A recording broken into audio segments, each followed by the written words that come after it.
নিজের হাতেই নিজের স্বামীর বিয়ে করা নতুন বউকে বরণ করে নিয়েছি। কি বিশেষ হচ্ছে না? এটাই সত্যি।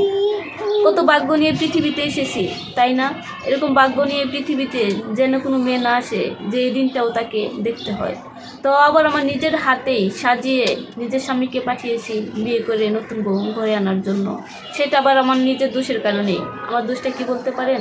সেটা হচ্ছে আমি বিয়ে 7 বছরেও আমার স্বামীকে কোনো বাচ্চা দিতে পারিনি। এটাই কিন্তু আমারও নিজের অক্ষমতা না। আমি কিন্তু বিয়ের 1 বছরের মাথায় বাচ্চা কনসিভ করেছিলাম, কিন্তু যে কোনো একটা কারণে আমার স্বামী ঝগড়া করে তখন আমার পেটে লাথি দেয়। আমি তখন 7 মাসের প্রেগনেন্ট। তখন আমার অবস্থা এমন হয় যে মনে হয় যেন দম বন্ধ হয়ে আমি ওইখানেই মরে যাব। তারপরে আমাকে সাথে সাথে হসপিটালে নেওয়া হয় আমার অবস্থা অনেক খারাপ দেখে। হসপিটালে নেওয়ার পরে ডক্টর সব কিছু দেখে চেকআপ করে বলল যে বাচ্চা নষ্ট হয়ে গেছে। তখন ইমার্জেন্সিভাবে অপারেশন করে আমার বাচ্চাটা পেট থেকে বের করা হয়। তারপরে ডক্টর বলেছে যে আমি আর কখনো মা হতে পারবো না, কারণ আমার যে বাচ্চা ধারণ ক্ষমতা ওইটা শেষ। যে অবারিতে বাচ্চা কনসিভ করে ওই অবারিটা আমার নষ্ট হয়ে গেছে, আমি আর কখনো মা হতে পারবো না। এর যে কষ্ট একটা মেয়ের কাছে আর কি হতে পারে যখন সে সেটা নিজের কানেই শুনে। এটা শোনার পরে মনে হয় আমার মাথায় আসমান ভেঙে পড়েছে। আমি যে কি করব সেটা ভেবে পাচ্ছিলাম না। মনে হয় যেন আল্লাহ আমাকে এখনই কেন নিয়ে যায় না দুনিয়া থেকে, কেন আমি বেঁচে আছি। এরকম একটা কথা শোনার পরে কোন মেয়েটা ঠিক থাকতে পারবে, কোন মেয়েটা সেন্স থাকে তখন। কিন্তু আমি মেয়েটা সব সহ্য করে নিয়েছি।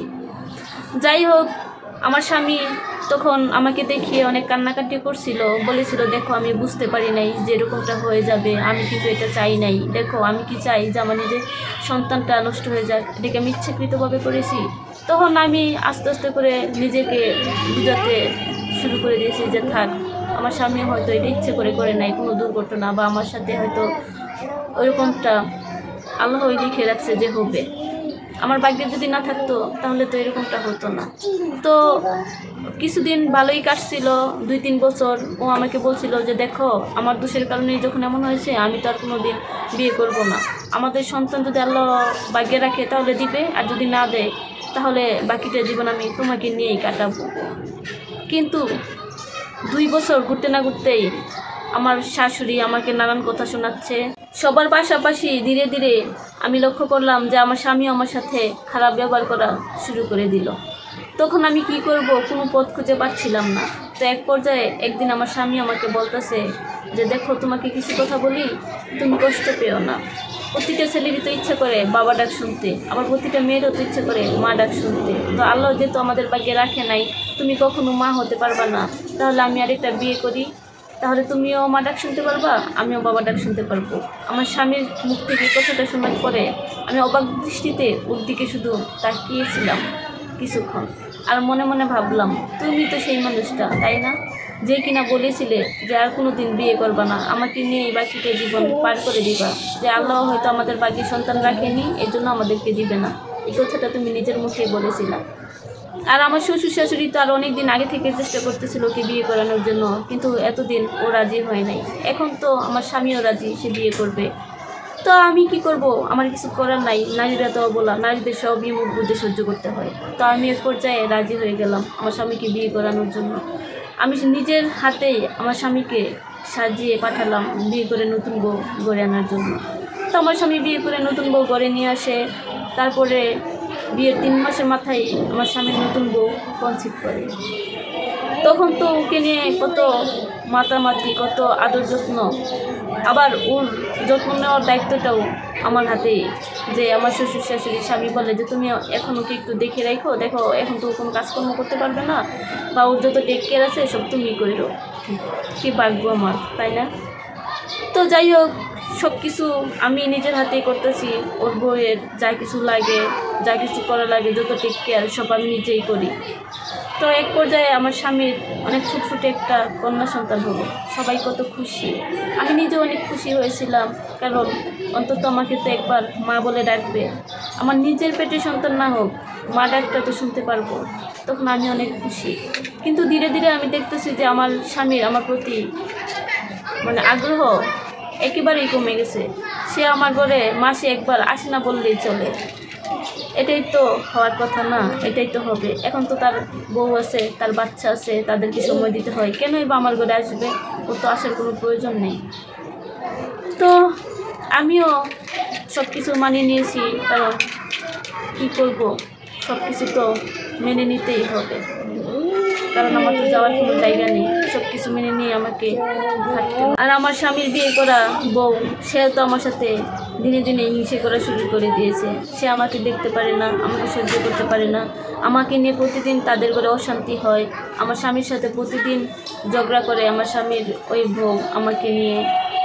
তো আমি এক পর্যায়ে চিন্তা করলাম যে আমাকে নিয়ে যখন এতই অশান্তি, আমি যখন বোঝা হয়ে গেছি তাদের সংসারে, তাহলে আমার মনে হয় এই সংসারে না থাকাটাই আমার ভালো। তো আমি সিদ্ধান্ত নিলাম যে সংসার ছেড়ে আমি চলে আসব।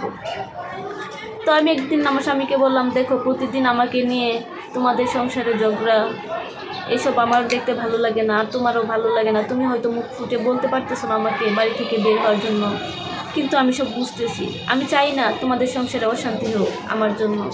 আমি চলে যাই, তোমরা ভালো থাকো। তো ও আমার মুখের দিকে কিছুক্ষণ তাকিয়ে থেকে বলতেছে, কোথায় যাবা তুমি? আমি ওকে বললাম, দেখো আল্লাহর এত বড় দুনিয়াতে কোথাও না কোথাও আমার জায়গা ঠিকই হয়ে যাবে, তুমি চিন্তা করো না। তো আমি বুঝতে পারলাম ও মুখে না বললেও ঠিকই চায় যেন আমি ওর বাড়ি থেকে চলে আসি। আর আমি এক পর্যায়ে ওর বাড়ি থেকে চলে এসে আমি কোথায় যাব? আমার ওরকম যাওয়ার মতো জায়গাও ছিল না, কারণ আমার বাবার বাড়িতে হচ্ছে আমার সৎ মা। চাইলে তো আমি আমার বাবার বাড়িতেও ফিরে যেতে পারি না। আমার সৎ মায়ের জন্যই আমার বিয়েটা খুব তাড়াতাড়ি দেওয়া হয়েছিল। আমি যখন ক্লাস 9-এ পড়ি তখনই আমাকে বিয়ে দিয়ে দিয়েছিল আমার বাবা, কারণ আমার সৎ মা আমার উপরে অনেক অন্যায় অত্যাচার করতো। তখন আমার বাবার কাছেও খারাপ লাগতো, এর জন্য আমাকে বিয়ে দিয়ে দিয়েছিল। তো আমি গিয়ে উঠলাম আমার ছোটো খালার বাসায়, কারণ খালা ছোটোবেলা থেকেই আমাকে অনেক ভালোবাসতো, আদর করতো। তো সেটা ভেবে আমি আমার খালার বাসায় গিয়ে উঠলাম। তো কিছুদিন আমার খালার বাসায় থাকার পরে নিজের কাছে কেমন একটা জানি অস্বস্তি ফিল করতেছি, যে একজনের বাসায় এরকম কতদিন পরে থাকবো বা কতদিন পরে থাকা যায়। তারপর আমি আমার খালাকে বললাম যে আমাকে যেন একটা ওরা চাকরি ঠিক করে দেয়। তারপরে আমার খালুর পরিচিত একটা লোকের প্রাইভেট কোম্পানিতে আমাকে একটা চাকরি দিয়ে দেয়। তখন আমি আমার খালার বাসায় থেকে বর্তমানে চাকরিটা করতেছি। আর আমার স্বামীও আমার সাথে কোনো যোগাযোগ করে নাই আমি বাড়ি থেকে চলে আসার পরে। আর আমিও আমার স্বামীর সাথে যোগাযোগ করার চেষ্টা করিনি, কারণ আমি চাই না আমার জন্য ওদের সংসারে আবার অশান্তি হোক। আমি যেহেতু চলে আসছি, ওরা ভালো থাকুক, এটাই আমি চাই। তো এটা কোনো গল্প না, এটা হচ্ছে আমার নিজের আপন মামাতো বোনের সাথে ঘটে যাওয়া করুণ কাহিনী। তো খুবই খারাপ লাগে আমার বোনটার জন্য। জানি না ওর ভবিষ্যৎ কী বা ওর ভাগ্যে কী আছে। তো আমি চাই সবসময় আল্লাহ যেন ওকে ভালো রাখুক, ও ভালো থাকুক, ও যেন আবার নতুন করে নিজের লাইফটা গুছিয়ে নিতে পারে। তো সবাই ভালো থাকবেন, আল্লাহ হাফেজ।